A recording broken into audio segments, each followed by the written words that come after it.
I just want to start by saying it is such a privilege to be here. It really is. I have wanted to come to Inclusive Africa for many, many years, and I'm finally here, and I'm just so grateful to be in the room, and I am so grateful to this amazing woman, Irene.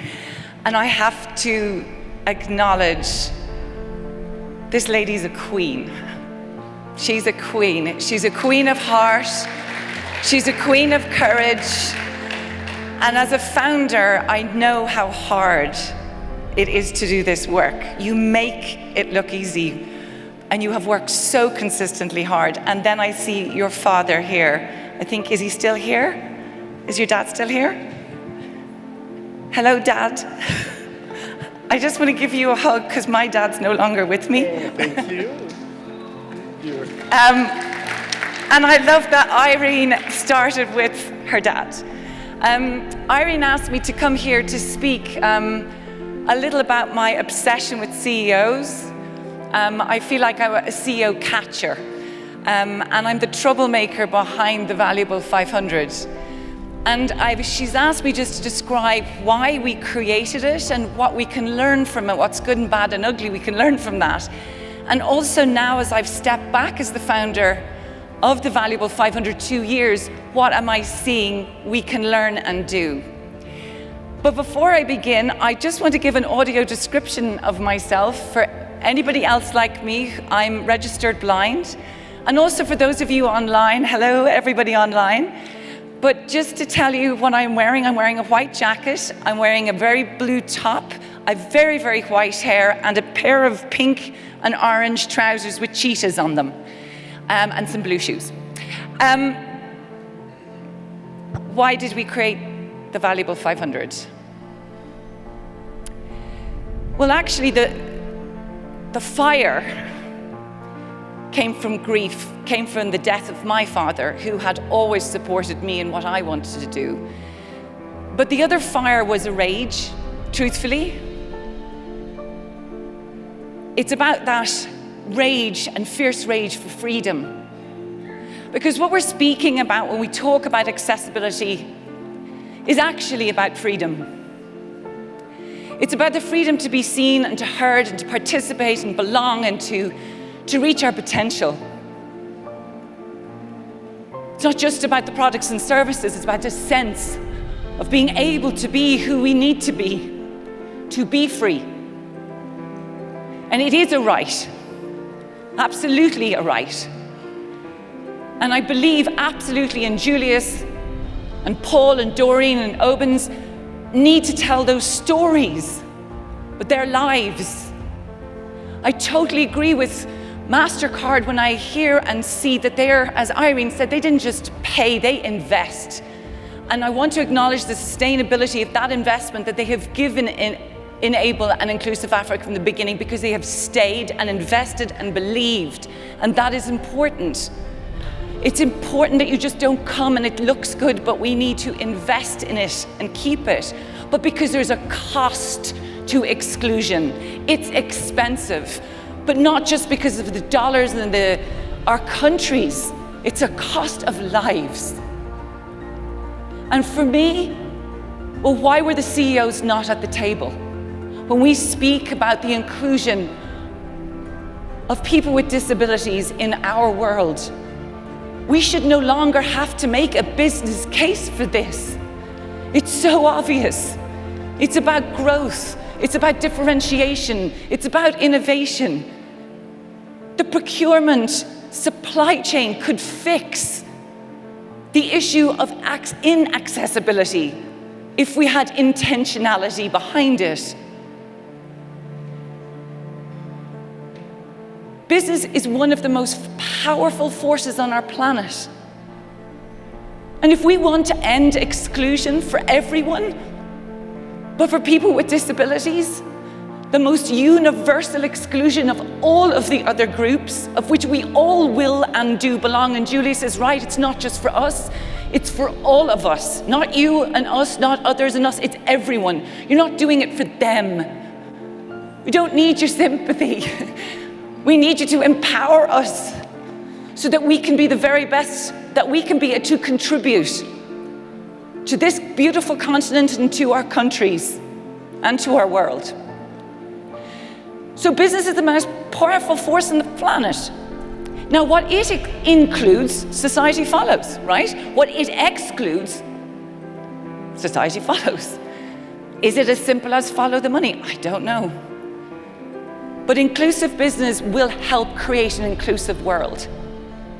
And yet the reason the Valuable 500 was born was a rage that it was taking too long to see scaled impact in business. It was piecemeal, it was heroic acts, it was about passion, about crazy people like me running around in and out of stages. It should be in the system, it should be normalized, it should be so normal. And I can't agree more that things like standards are a dirty word. You know, this is about how do we normalize this? So who makes inclusive business? The top of the business. The choices that CEOs make affect the culture, time and investment that goes into the business. That's where some of the most important power lies. To quote John Amachi, leaders make choices, those choices create culture.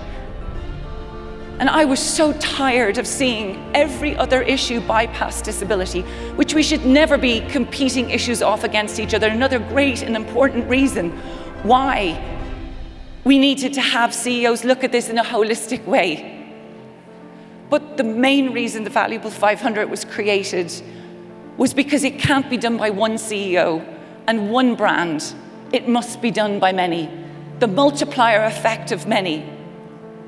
And when we saw Irene's confetti and looking at the partners together, that's the magic.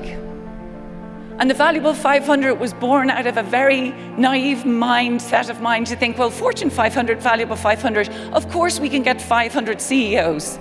Of course we can. Who on earth did we think we were? But I said I was an Irish troublemaker, and who are we not to? My tiny small country, why couldn't we? And the idea was to get 500 of the world's most important CEOs and their brands. And the CEO, I said, I don't want your money yet. We got their money eventually. I don't want your money yet, but I want your intentionality and your accountability, and I want your heart to decide that you will be responsible for what happens in your business around disability performance. You will be responsible, and you will do it with an open heart and an open mind, looking at the heart of it, the business side and the human side. And the idea that we could do that seemed impossible at the time, because you always begin somewhere, like Irene begun somewhere, and then look at all the partners she has standing on that stage. And in 2 years and 4 months, the Valuable 500 got 523 of the world's biggest CEOs to come together. It's the second biggest CEO movement for action after UN Global Compact, which I kind of don't mind because they've got 14,000 and they're the UN. So with Valuable 500, we did it. I don't really know how, honestly I don't, but I gotta tell you, when I look up these logos here, nearly every single one is a Valuable 500 company. I won't name the one that's not, because I don't believe in doing that. But I also want to say the reason it happened were the people in the businesses. And that's the important of the CEO. The CEO is not going to do the job, but there are amazing people in those businesses with amazing partnerships that the CEOs and the boards need to be aware of, right?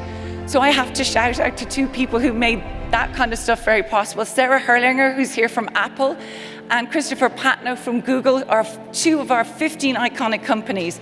And we wouldn't have had those CEOs without that brilliant hustling. Can I just give them a massive round of applause? Which brings me to, as I come into my last minute or so, to say, what did we learn about it? Firstly, it wasn't that hard when we got going, but my God, did we starve. There was no money at the table, but what I've realized is, when you work together with people, everything that made the Valuable 500 a reality was based on the heart. Exactly as has been said before, on the heart and the story. And speaking about the fact that every CEO was a mother or father or sister or brother or a husband and wife, and disability is within 1 degree of every single one of them.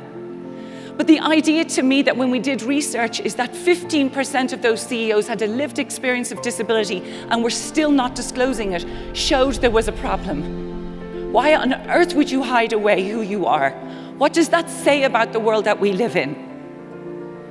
And so what I truly believe made that happen in that moment in time is that to fix the complexity of exclusion on your own is too hard. But a unifying vision that we all do our small part, and it is multiplied thousands of times by being part of something bigger. This is what this continent of Africa can show and prove as we look into this digital inclusion of this next Africa we want, this world we want. So the question is, who is designing this world?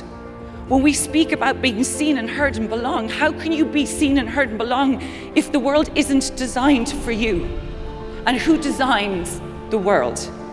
Who pays the check for the world to be designed? Those CEOs. So what worked is that we talk simple sense. Disability is our story, all of our stories. Whether you have the one now today or you will have one later, it's for you. It's for all of us, as Julia said. But as I end, I want to say 3 really important things. What is amazing to me, and this is why I love working with people like Irene and all of our Zero Project family who are somewhere around here, and the connection and family and heart, is now the dots are beginning to be joined. 10 minutes away by the Express, I think, 10 minutes, I'm going to avoid the traffic, over in the Radisson Blu Hotel for the next 5 days is going to be the conference for the International Agency for the Prevention of Blindness, Insight Live. We'll have over 500 attendees talking about preventable sight loss. We have several of their CEOs here today. We are finally joining the dots. The most important way that we can end exclusion and live in an inclusive Africa is stop categorizing and stop divisively putting things in boxes. How can we integrate amongst everything? We have Rainer Blockhouse here from CBN. We have Caroline Harper here from Specsavers. We have Light from the World. These CEOs are going to be at that conference, and there are so many joined up ways. Together, we actually can find commonality. It's finding that contagious commonality that nobody can ignore. That's number 1. Number 2, truly believe me when I say collaborations work. You can't do this alone. And for collaborations to work, it's hard. We, like fire, we create things and we can destroy things, but keep that ego out of the room. Keep looking and finding the way in which we can work together to achieve together for everybody. Absolutely. And lastly, I ask you to do it with heart. Don't forget the joy and the heart and the fantasticness of making something impossible possible. You don't have to be the biggest CEO in the world to make it possible. You just need to have the courage to ask, to use your voice, your energy, and your time. And I just want to say a huge thank you to every single one of you for being here. Wow. Come on, let's give Caroline, let's give her a round of applause. Powerful.